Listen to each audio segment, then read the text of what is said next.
Hey, good evening, everybody. I figured tonight I would do a live feed for a trapper chat along with bait and lures. I know here lately some people have been asking other people along with me as to what's the best combinations to use for bait and lure.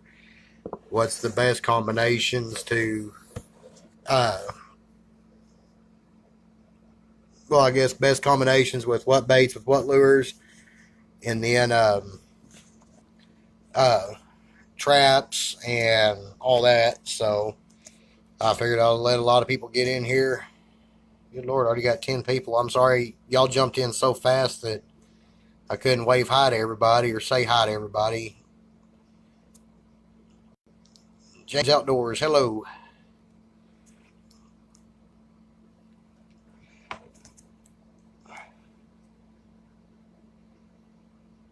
Jill and Bill Morgans, how y'all doing?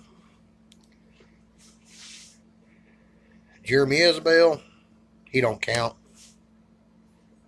Sorry, Jeremy. Mr. Ed, Laverne Phillips. Laverne Phillips, pre-warning right now. I don't know if you're into hunting and trapping and stuff, but this is what this chat is about. So I will give a fair warning that there will be talks of animals being caught. So therefore, might not be suitable for people that don't agree with hunting or trapping. So I'll go ahead and give that fair warning right now. Jeremy Isabel, we don't allow cussing in here. Trapper J Outdoors, how you doing? James Weekly.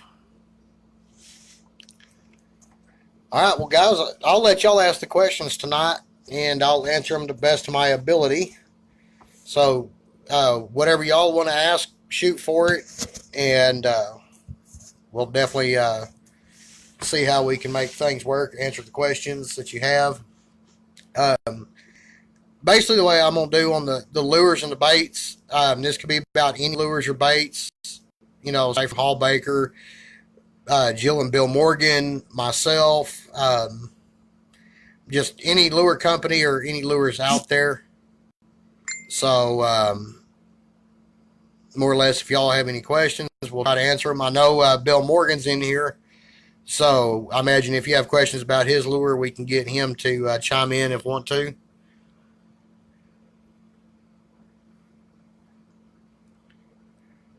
Hey, Trapper J Outdoors, where are y'all at, or where are you out of?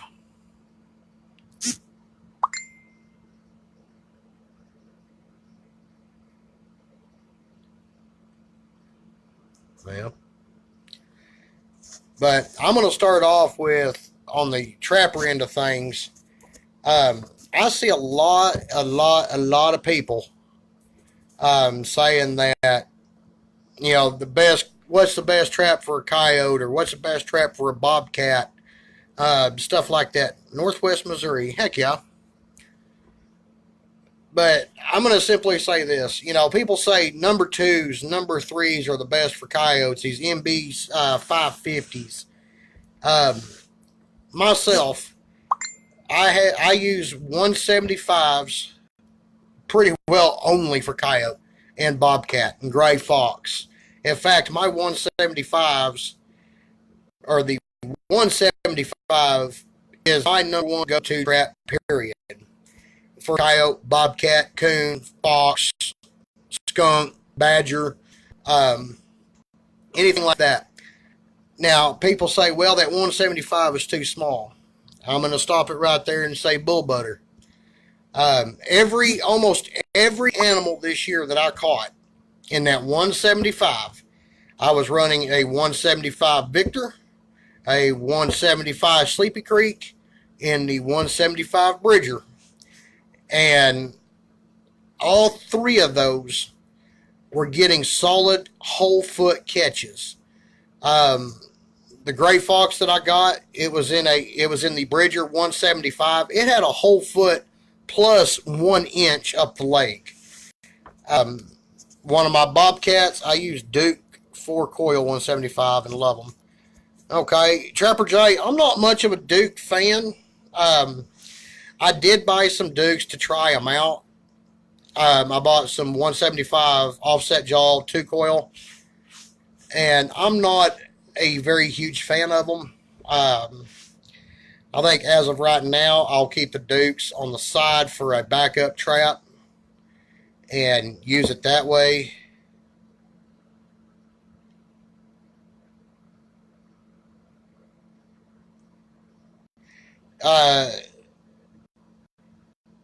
Mr. Bill Morgan, I kind of agree with you there on that also. Bill Morgan says that it says jump to think of what trap to use and how to set the trap. It's not the trap itself. And I do agree.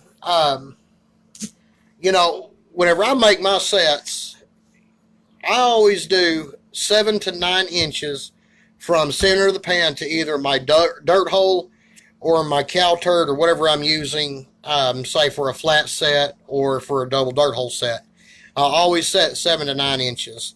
I've measured out my hand, and from the back of my palm to the middle finger, to the center of my, or to the tip of my middle finger, is right at 7 inches, and that's how I judge. And every animal I get is almost a solid whole foot. William Lowe, I use the number 2 Bridgers and the 175's Duke here in Maryland. The number 2 Bridgers, I have one number 2 Bridger, and I bought it on an accident because it was on a shelf. There was no tag on it. I asked them, hey, how much for this trap? They told me $3.99. Guess what I did? I jumped and said, hey, I want that Bridger for $3.99. So I did buy a number 2. And once again, it will also be a backup trap. Jody Spencer, hello, ma'am. Hope you and Mike are having a good evening. Oh, it is, Mike. Okay. But it is really, the 175 coil spring is really all you need, really, for a coyote or a bobcat or a fox, a badger. As most of you all have seen my pictures that I've had on my page, live feeds that I've done, videos that I've done, you know, I show that 175 is way plenty to hold an animal. And it's way plenty to have a solid whole foot catch. Now, 3 of my bobcats this year were at least 2 to 3 toed. My last bobcat that I caught in the Bridger 175 was a whole foot plus about a ½ inch above the foot. So, I mean, it based, I guess, on that 170, on the 3 bobcats that were not a whole foot, it was either how they approached the set, or I didn't use my proper spacing, or they were after my eye appeal, which was a pheasant wing. State of Texas says that we can use anything eye appeal for a bobcat that we want, since we are not regulated on the amount or what we can do with them. The only thing that we're regulated on the bobcats is we do have to put a sight tag on them. No big deal. In fact, I just sent my paperwork in for my bobcat tags. I'm ordering 30 this year, with the possibility of getting more than 30. I'm trying to figure out a way to make this thing stand up on its own because it's driving me nuts. But like I said, that 175, I mean, it's a perfect trap. And the people that say, well, you know, let's use number 2s, number 3s, you know, the MBs, 550s. Okay, for a person that's running a large trap line, say like myself, I'm sorry, but I cannot afford to pay $30 per trap for an MB 550. I just can't do it. And I do not see it feasible and financially, what's the word I'm looking for? I do not see it financially feasible to run the MB 550s or the MB 450s, because the fur market right now, I mean, I know there's a lot of people in here that are in it just for the fun of it, like myself. Now, yes, do I sell my furs? Yes, I do. But I'm also in it just for the fun of it. here in Missouri, DNR. Oh, what the heck did I do? Hold on a second. Let me try to turn this back around. Turn around, damn it. What the heck did I do? There we go. I'm sorry. Here in Missouri, DNR checks in bobcats. Okay. Well, like I said, state Texas, we don't have to. So, you know, it's no biggie. But, you know, those MBs, man, they're just so damn expensive that economically, I guess however you pronounce it, or financially, is really not a good thing to do. Well, I can't say it's not a good thing. Let me rephrase my wording. If you've got a good pocketbook, by all means, those MBs are the top dollar. Do I own MBs? Yes, I own 3 MB 750s. The MB 750s that I own are for beaver and mountain lion. Notice I said I own 3. And those are the 3 that I didn't even purchase. Those 3 are what my dad had purchased for beaver, and I use them for beaver and mountain lion. So let me scroll here so I can see. Wesley Ruckman, same in Nebraska. Okay, what's same in Nebraska, Wesley? But, you know, you could go pick up a dozen Bridger 175 offset jaws for approximately $99 to $104 a dozen. Okay, Wesley, what is the same in Nebraska? Help me out there. You know, you're able to do whatever you want with the bobcats, or you have to check them in, or what's the deal? But, you know, the Bridgers, you can pick up 1 dozen. Hey, Dustin.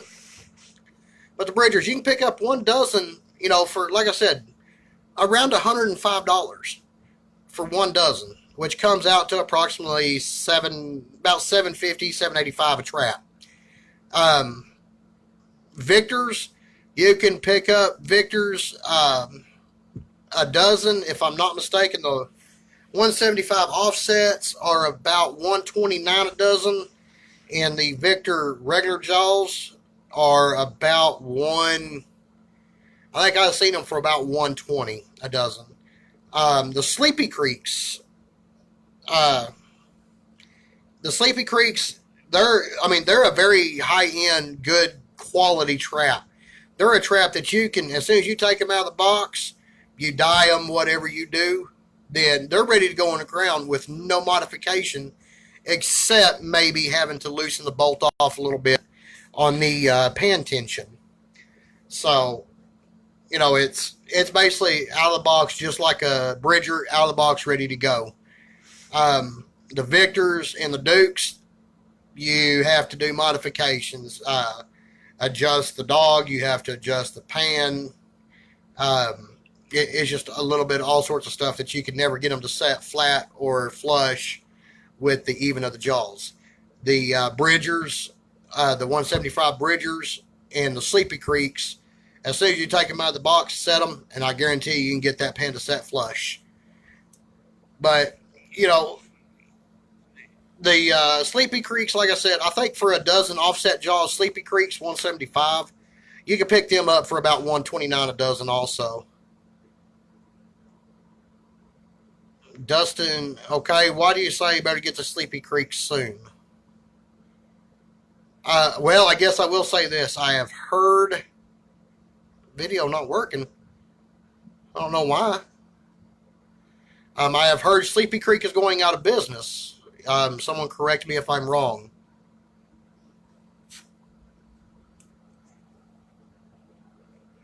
But, you know, it also, too, I guess we'll add, using number 2s for coyotes, I'm not saying it's a bad thing to do. I myself, the only time I will use a number 2 for a coyote is that shutting down production. Damn.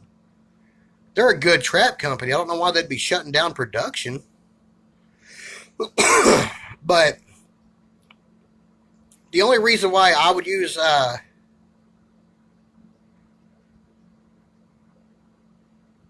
I keep getting kicked out good now. Huh.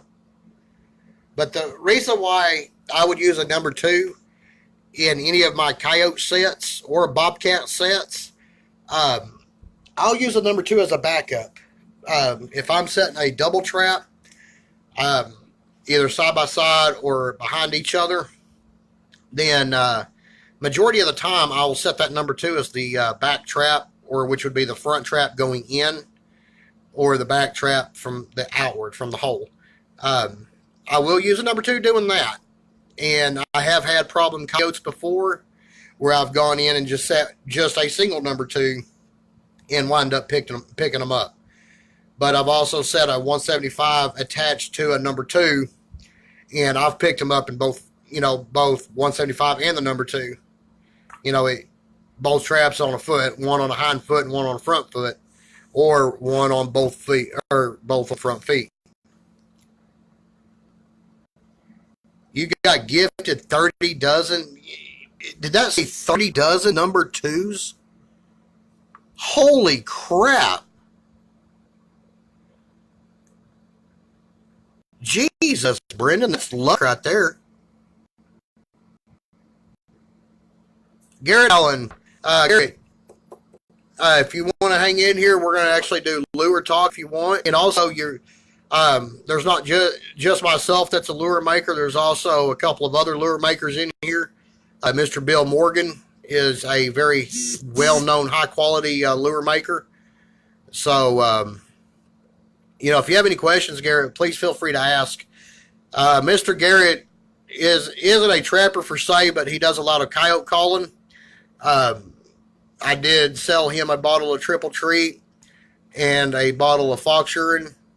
I have found out in the days that I've used it a long time ago when I was a little bit younger and did more hunting, more predator hunting, that if I set that Triple Treat, on a branch, or, a blade of grass that's decently anywhere 2 to 4 foot off the ground, you let that wind carry it out. You don't have to worry about getting winded, but it draws their attention more to that smell, and keep it away from you from trying to get winded. So that's why I suggested using my lure Triple Treat, because it's not only a curiosity, but it also does have a food curiosity in it also.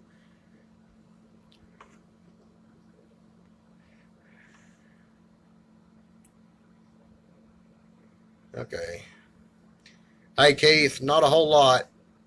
So, well, I mean, if y'all got any questions on the trapping side of things, on size of traps and how to make your sets and all that, shoot for it, man. Let's try to get this thing rolling. And I like to try to help people out. I mean, a lot of y'all people have actually talked to me on the phone, or I've talked to y'all through Messenger, and I try to help the best way I can to better your outcome on the trap line or in your first season. Random question, but is fox urine better than coyote or bobcat, or when to use what? Or when do you use what? Really just depends. I use red fox, gray fox, bobcat, and coyote urine. When I use those, it kind of depends. If I have found droppings in an area that I'm setting, say like around a pond or a water trough or something like that, or even off of a trail, and say that I've found some coyote shit or bobcat, then just depending on what it is. If it's bobcat, I'm going to use bobcat urine, because I want those cats to work. If it's a coyote, then I will either use coyote urine for the smell of, hey, there's another coyote in my area, or I'll use fox. Down here in the Texas Panhandle, coyotes hate foxes. They will do whatever it takes to kill them. So therefore, I will use the fox urine if I've got even a trouble coyote, or I've seen one in the area. Then what I'll do is I'll go ahead and use that fox urine to try to get them to work that set even better and work it harder, because I want them to know, hey, there's a fox in this area, and there's a fox in his area, and I want him to go after it. Trapper Adrian, how you doing, sir? Trapper Adrian, anything that's brought up by viewers as questions, and if you can see the comments and you have better ways than I do, hey, by all means, jump in, sir.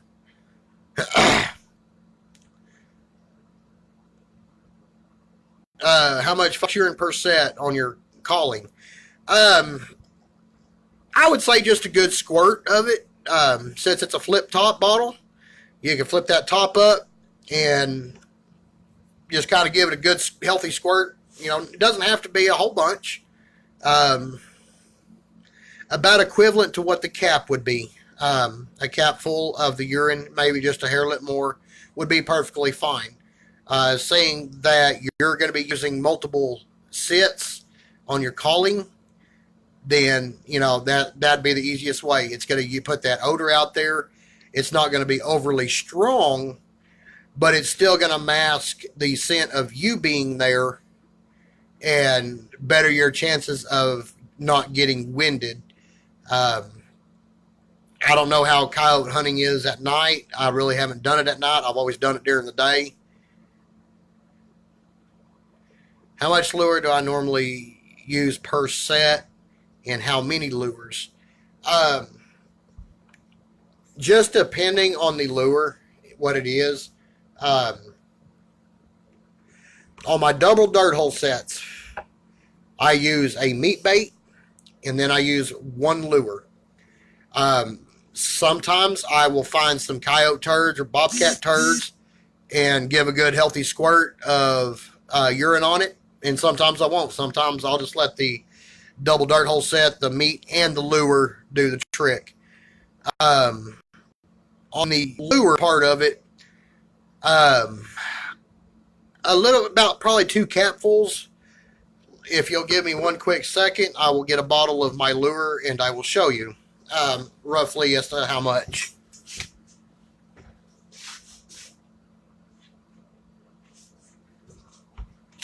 Okay, this is my bottle of Lobo. Now, as you can see, it's empty. Now, whenever I fill them all the way to the bottom of the neck of the bottle, right here. And when I use it, it'll bring it down to about right at the widening of the bottle. So, I mean, it'll probably be, we'll look at a syringe here. Let me get this syringe. I'm going to roughly say 0.3 to 0.4 milliliters of urine, or of lure, I'm sorry. So, I mean, if you were to draw it up, say, draw it up, well, there's a 0.4 milliliter right there. So, I mean, it's really not that much.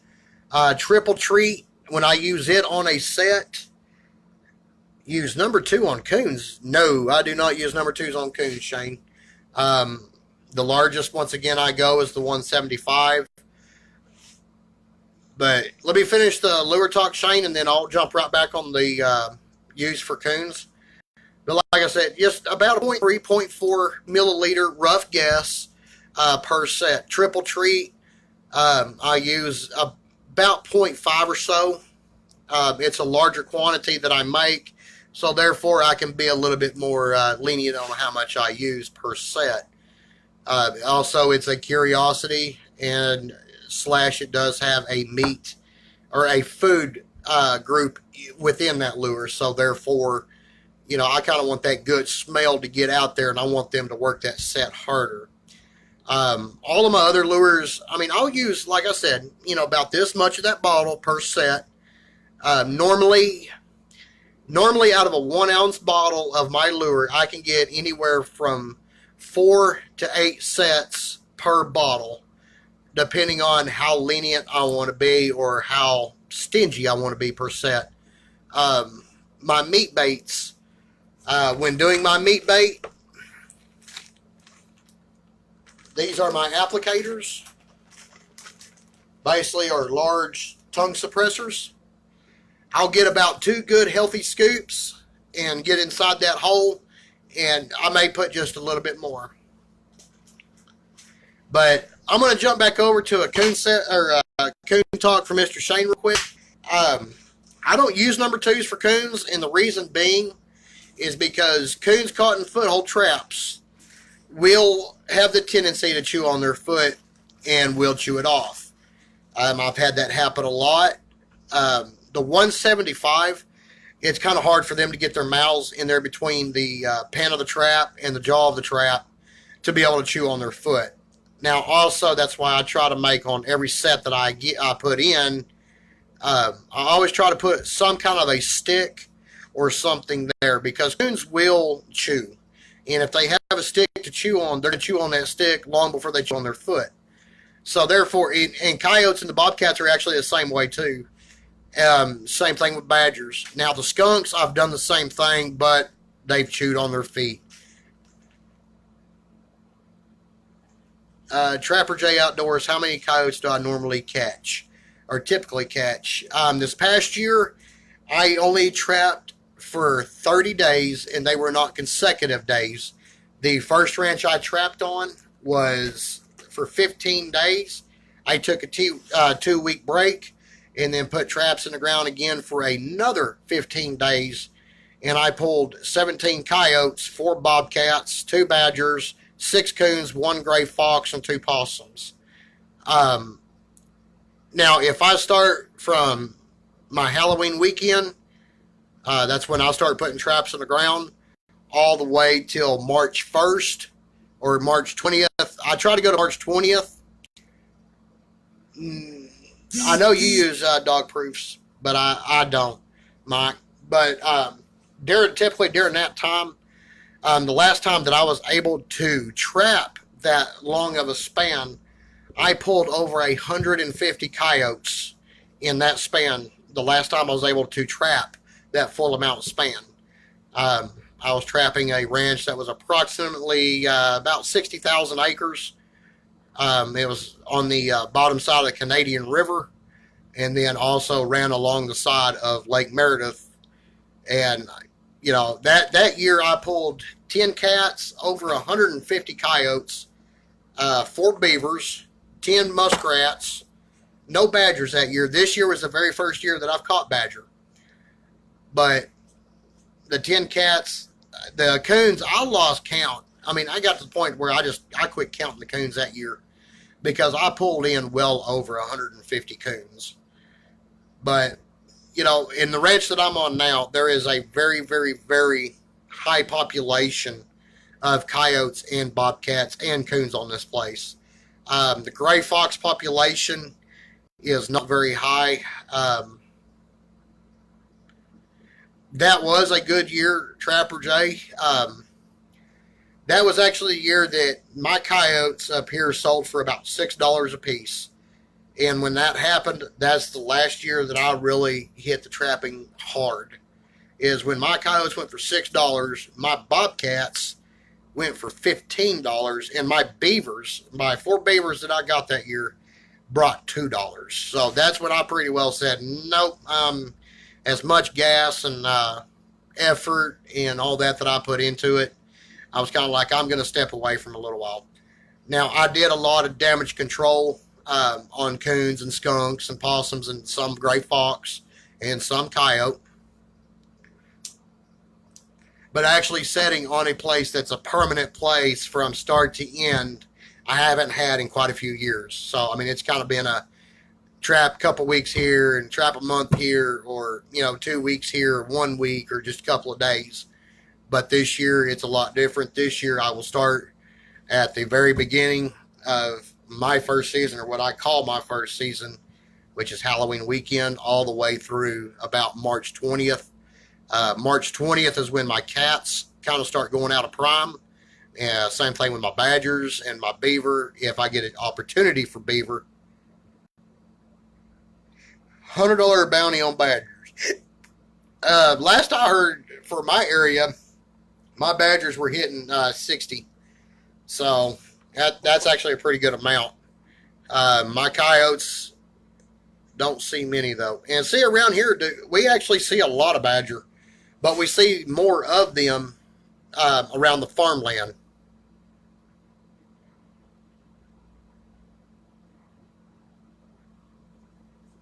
uh, Keith.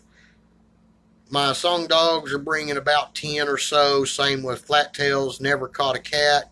Coon bringing 3 to 4. I was offered this year on my coons. I was offered 8 on the coons. Um, I had a guy out of Missouri offer 390 on my small male or on my small female, and then my 3 big males he offered 400 apiece. My coyotes he offered 98 apiece, and after I got a hold of him to come through on the buy of the fur, I haven't heard anything else out of him again. He also was going to offer 60 on the 2 badgers, but once again, I hadn't heard nothing out of him. So they're still here with me, put up in the ship. So I guess I'll probably just hold on to him until the end of next year and then try to get them sold then. But the thing is, I need to try to find a fur buyer in my area. That fur buyer was up in Missouri, but I need to try to find one within the Texas area, very possibly New Mexico or Oklahoma.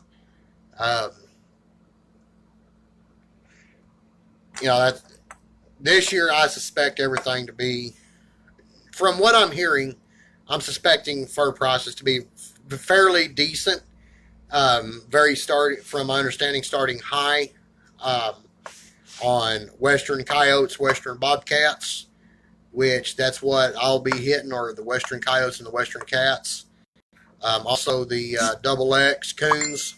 I do have a lot of those. In fact, I was catching coons.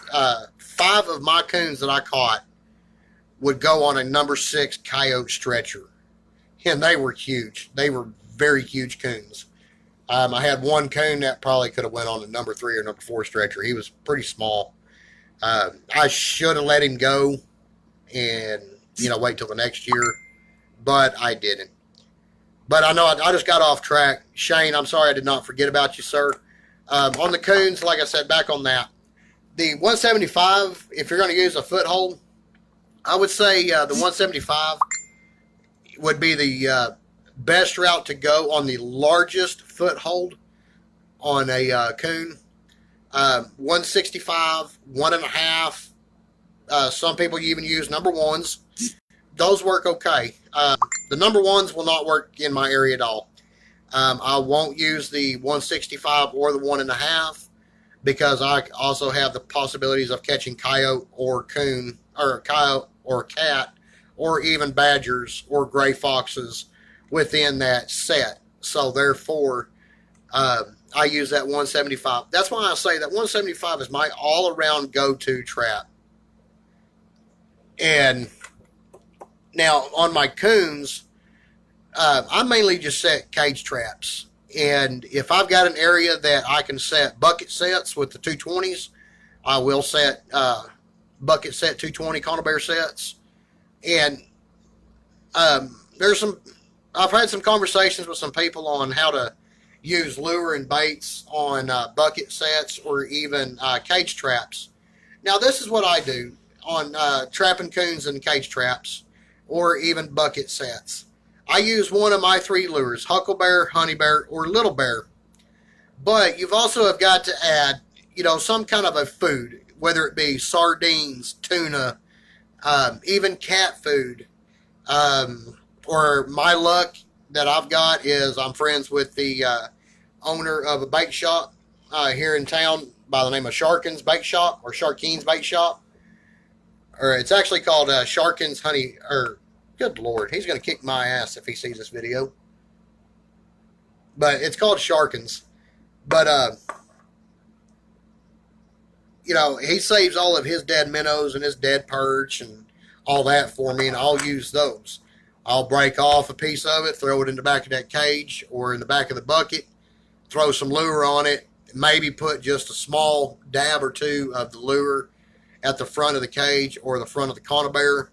And once they have that hint of that fish or whatever food you're actually using, and they can get possibly a visual on it within that cage or that bucket, then that gives them the opportunity to go ahead and work even further into your cage trap or into your bucket set, whether it be the bucket set.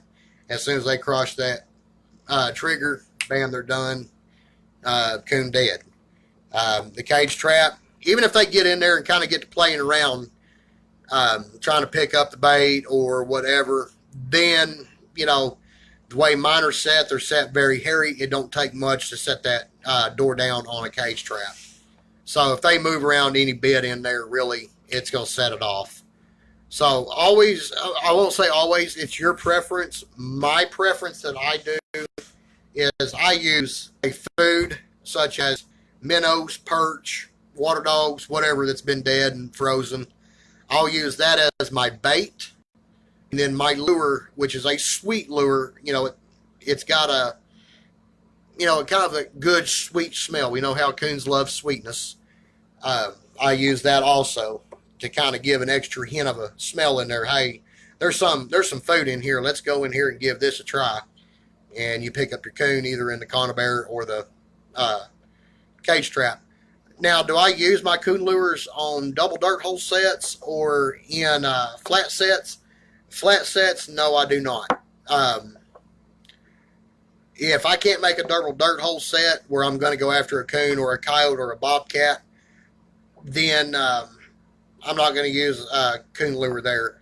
The coon lures I do make, they will get the attention of a coyote. They will get the attention of a cat. Same thing with skunk or a badger. It has that drawness to it. Now, will they work it fully? I've had them do it, and I've walked around the corner on a coon, that I would call it a coon set, a set that I put near water, hoping to pick up a coon, and I've been down there and picked up a damn coyote. So, or even a gray fox. So, it's all part of that. With my lures and my baits, the way I make my sets, you never know what you're going to get as soon as you turn that corner, and your chain is sitting there tight, whether it be a dog, it be a cat, badger, skunk, possum, whatever. That's what I love about my lures and my baits, because I make them to try to draw everything there is anywhere. And even my coon lures, I look at my coon lures actually being a very good thing for otter and mink. So, it could be one of them things. You come down there to check your mink trap or your otter traps using my baits or my lures, and you very well may pick them up.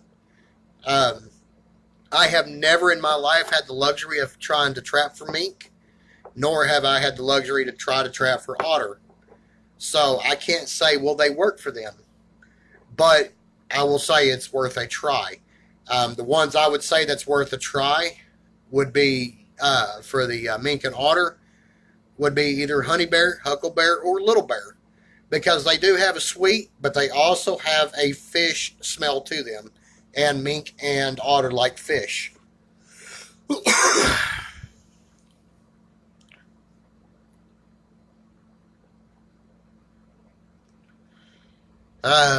Dan Edwards, I'm hearing more and more that tanning and selling the fur you catch is the way to go rather than sell at an auction. I'm not for sure. Now, I could see where tanned fur could probably be better, but the prices then go up further when you do already have them tanned. Like for my cats, if I've already got them tanned, I'm going to easily ask anywhere between $450 and $550 per cat if they're already tanned. If they're just dried and stretched, then I would be looking at what fur market has to offer, which, like I said, for my cats, is anywhere between $350 to $400. But if they're going to be already tanned, then I'm going to be asking very top dollar, and then some, because then you've got to recoup the price of the tanning back into your fur sale.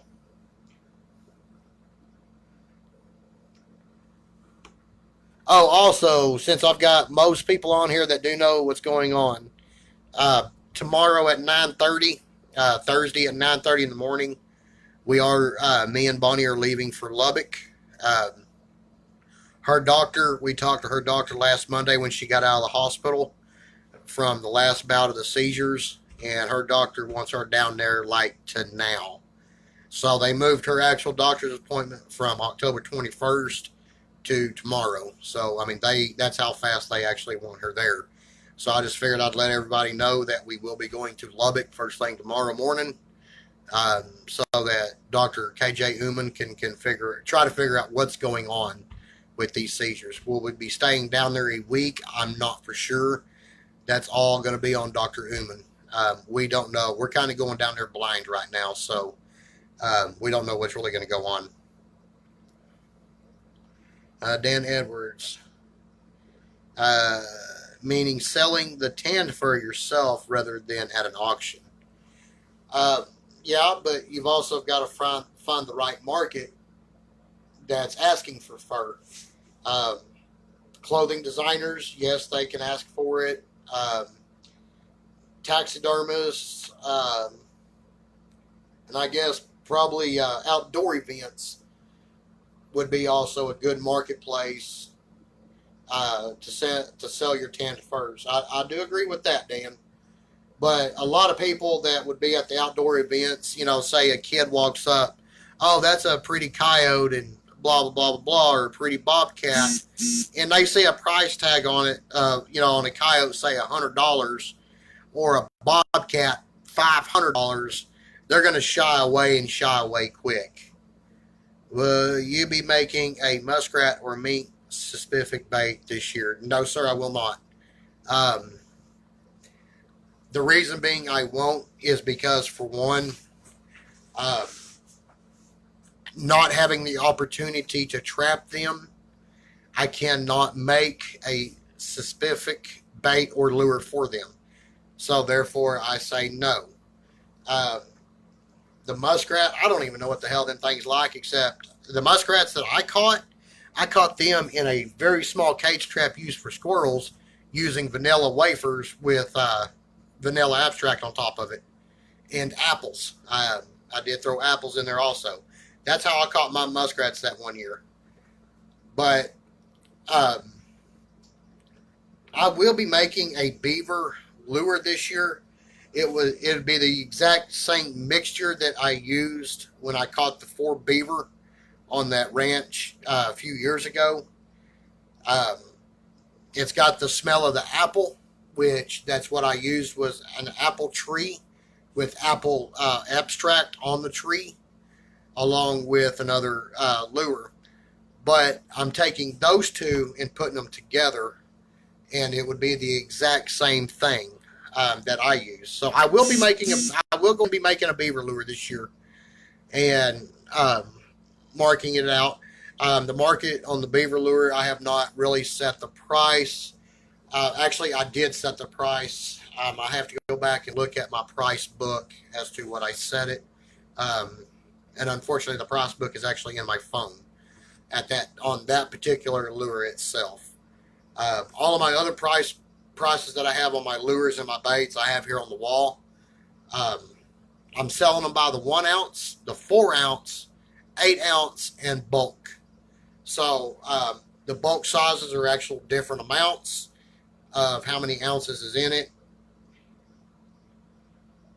No, sir, I don't have any ingredients in my magic book for those. Unfortunately, I don't, because being here in the Texas Panhandle, we don't even know what a mink looks like, except they're a little bitty weasel, and they ain't but about yay big or so, and about yay big around. So, I mean, that's all we really know about them little critters. The muskrat, like I said, we do have them here, but it's few and far between. I do know where they're at on the river, but it's just the fact of I've got to get the permission to get down there in order to trap them. So that's kind of, I know where they're at. I know where they're located. I know I can catch them. It's just convincing the landowner to be able to go in there and make the sets to do so. Yeah, Dustin, I kind of like this dang t-shirt too. Everywhere I go, I always get asked about it. I'm supporting Dustin Farlick's Southern Trappers. As most of y'all can see, I am wearing his t-shirt. It's a Pro Staff t-shirt. And if y'all ain't a member of Southern Trappers, y'all need to go over there and like that page. Southern Trappers, man, there's a lot of good knowledge people in that group that can help you out with everything there is. coyote, muskrat, mink, otter, beaver, bobcat. I think I've only seen one or two badger trappers in there, and that's myself and one other person. Um, Man, there's tons of possum catchers in there. I'll tell you that right now. Mr. Dustin Farlick's nephew, boy, that's a possum catching little dude right there. He loves catching them things, and he's catching all of them off of my lures that he got for a birthday present. And Mr. Trevor's a little young one, so therefore, I didn't mind giving him a good birthday. I'm gonna say this right now. That's what I love about kids. When kids are wanting to get into this outdoors and trap and whatnot, I'll help a kid out. I've got another kid up in Iowa that I'm fixing to start sending some stuff to. I'm fixing to actually get a little box together right now until I can get everything together. I'm actually fixing to get a little box together to start sending him some stuff in it. Mike Beebe, your stuff's going in that box also. So the first round that I'm going to be sending that young fella is some bait, some lure, and some traps. And then whenever I have a full make of everything, then he gets his baits and lures. I will say this, and it may make some people mad, and if it does, then I'm sorry if it makes you mad or not, but kids with me, Trevor Farlick, 14-year-old young man, unfortunately he's got a disability. But I tell you what, that kid with that disability still goes out and traps. He gives his heart out. Well, I think we're all kids at heart. But, by God, with that kid right there, and I already told him, and I told him in a letter, if you want any baits or lures, let me know. And you will not pay a dime to me at all. That's my gift that I can do to see a kid get into the sport to where they're not getting in trouble. The other young man, Alex, up in Iowa, Alex Spillman, he's going to be getting the exact same thing too. I told him if he needs any baits or lures, once I get everything sent to him, just let me know, give me a little bit of heads up so make sure I have it where I can make it, and bam. He's also a 14-year-old young man. But unfortunately, Alex, as a 14-year-old young man trapping up there in Iowa, apparently this last trapping season, that young man was getting death threats for being a trapper. He's getting death threats at home, getting death threats at school. And that right there, when I seen that, that made me jump on that like a coyote on a rabbit. I said, you know what? Let's make this to where this kid wants to do it even more. Let's not make these death threats put him down and he not want to do this sport no more because of it. That's why I said, you know what? I'm going to get this kid right here and I'm going to hook him up with baits and lures, because I want the kid to stay in the sport and not shy away from it, because you got people out there that are liberals that hate. It's just like the other day I was in Walmart getting boxes to ship out a couple of orders. And the lady behind the counter, I'm going to say this right now, you can't fix stupid. You just can't do it. And I put my boxes on the counter, and the lady asked me, you moving? And I was like, no, ma'am. And I was like, these boxes are, for one, too small to move with. For two, I make my own lures and baits for catching coyotes and bobcats and stuff like that. Her first exact words to me was, oh, that's so cruel. How could you do that? Well, I'm not going to say a couple of words that I chose to say to her, but I said, you are a bleeping liberal, quote unquote, to her. I use the bleeping part because I'm not going to say it on my live feed. And she turned to me and says, I am not a liberal. I was like, well, I'm sorry, but if you say that you think trapping and hunting and all that's cruel, to me, that is nothing but a liberal. And, I said, I do this because I can't stand to see a working farmer or a working rancher, how they make their living, and, I can't stand to see them lose their living because of an animal that us trappers can help control the population and get it to where they're not going to lose their profit, but we're going to gain a profit from selling our furs. Or if that farmer or rancher says, hey, I'll give you X amount of dollars to come in here and get rid of these coyotes so I don't lose my prime cows and all that stuff.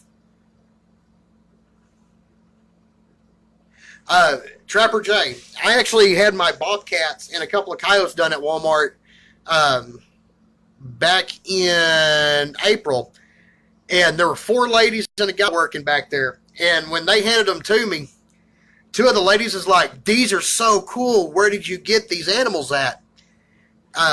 And I told them, I was like, it's on a ranch that I trap. And I was like, man, these animals are so beautiful. In fact, one of them said, I want to buy one from you if you get them tanned. And the other ones are like, that's pretty cool. They had to be explained to why we do it. But a couple of them are like, well, my husband shot a real nice bobcat, a couple of weeks ago, blah, blah, blah, blah, blah. In some places, you're going to get places that are, hey, I love this, or going to get places, oh, you're so cruel and you're being mean, stuff like that. For those ones that say you're being mean and cruel, we've got a word for you. It's called America. We can do it. We love it.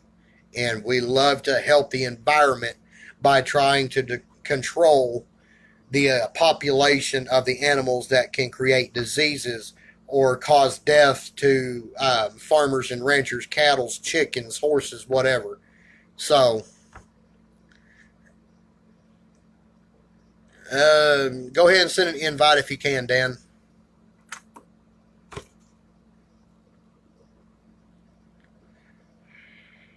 Wanda Farlick, how you doing, ma'am? Tell Trevor hello for me.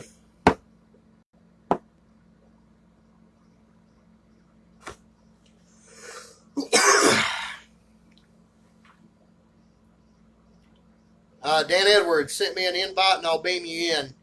FYI, if you do come in, keep your phone like this. That's how I've got mine set up.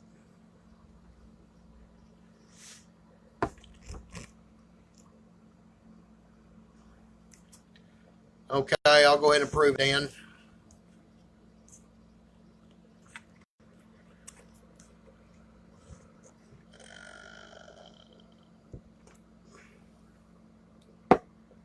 Okay, I'll be bringing Dan Edwards in. Like I said, Dan, keep your phone like so. That.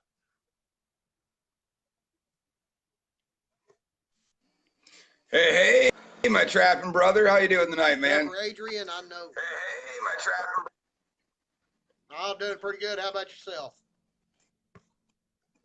I'm doing great, man. I'm doing great. Hey, first things first, I want to compliment you on this broadcast, man. Absolutely fantastic. One of the best ones you've ever done, buddy.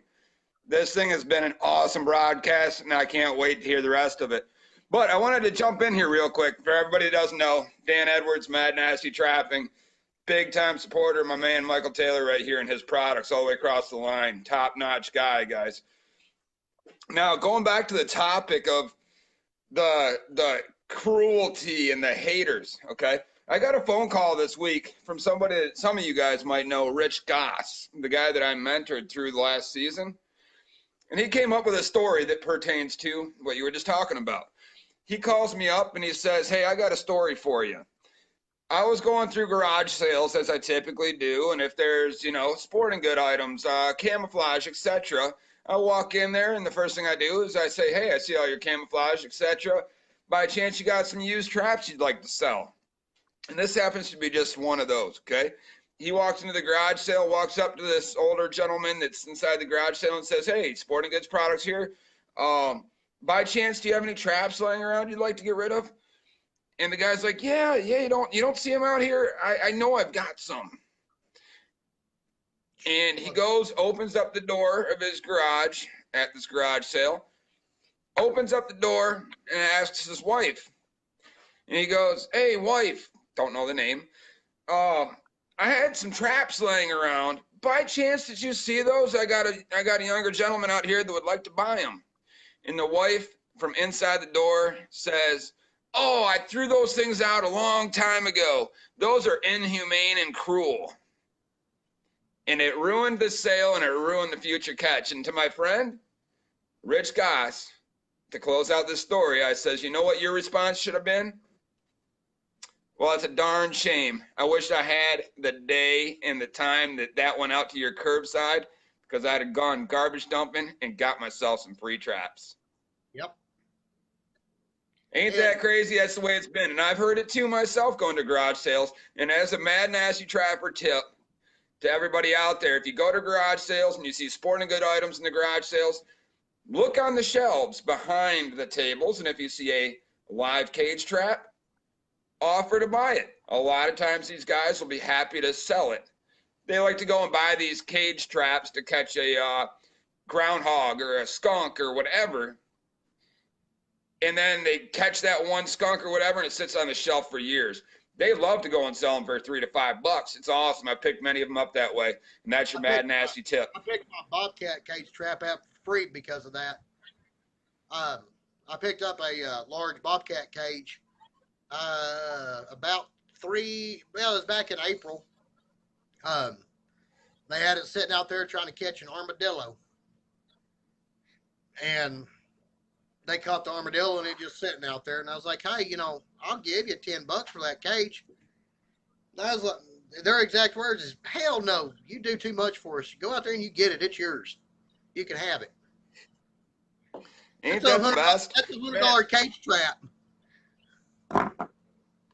The other good source for finding traps, at least locally around me, is I've been able to locate and pick up quite a few older used traps.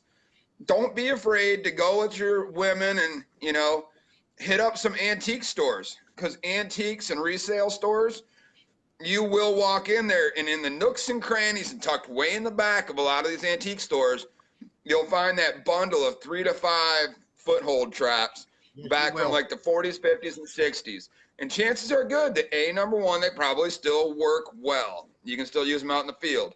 And B, number two, if you can't use them out in the field, some of these things are old enough where you can go and put them out there to collectors. If you're not a collector yourself of these older traps, you can acquire additional income off of the $3 to $5 a trap you buy them for. You might be able to get 10, 15, 20 bucks for them, and then buy brand new traps or newer model traps used and be able to take that to your benefit. So don't be afraid to go to antique stores, rummage sales, and as always, go and search out Craigslist and Facebook Marketplace, Let Go app, and stuff like that. That's an easy way to find them. But I'm going to jump off of here because you know what? I feel that on this broadcast, as fun and exciting and energetic as I am, I'm taking away from your best broadcast you've ever done, my friend. So I'm going to say I'll see y'all later. Thanks for the invite. Keep up the good work. Support this guy, Michael Taylor, because he's making some really good products and he's busting his backside to help everybody out. It's been a pleasure, my friend. Dan with Mad Nasty Trapping, and I will catch you on the flip side, brother. Sounds good. See you later. Well, I guess as you heard on that, there's haters everywhere, and I mean, that's the sad part of the sport that we enjoy doing. What is the actual logic behind trapping? Except they think that we use these humongous traps that have teeth on them and they're made just to break every leg or every bone in the body on an animal. We call bull butter. It just don't happen.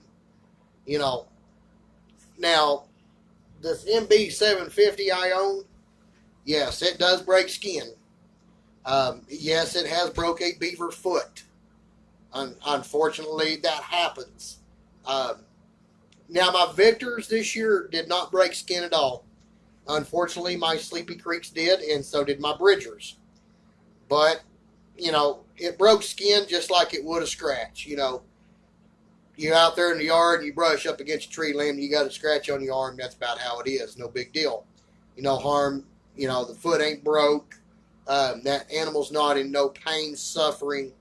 And basically, the way I try to explain it to the people who hate on the trapping and all that is that I look at it as a trap is used like a handcuffs that police officers use to detain your bad guys. You know, they put the handcuffs on them, and you know, yes, you do get some police officers that are got a little bit more force to them, so they make sure those handcuffs are good and tight. In which they probably do it for a good reason. They may be afraid of this criminal having numerous felony warrants, or they've got a background a mile long that's nothing but felonies or violent crimes. So yes, they put those handcuffs on a little tight. Now that's kind of how these traps are. They're the exact same way. Yeah, they go on a little tight, and you know, therefore they're made to they're made to detain the animal until we're able to get there within our trap line time check rules and be able to dispatch that animal. You know, that's state of Texas says we have 36 hours from the time that trap goes in the ground to the time that we get there to check that trap. We have 36 hours to do so.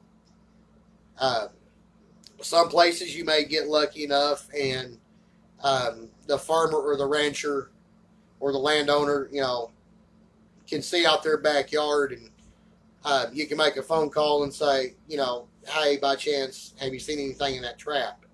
They say no, then okay, well, thank you very much for looking for me. I will maybe get back with you tomorrow, or I'll be out there tomorrow and I'll look for myself.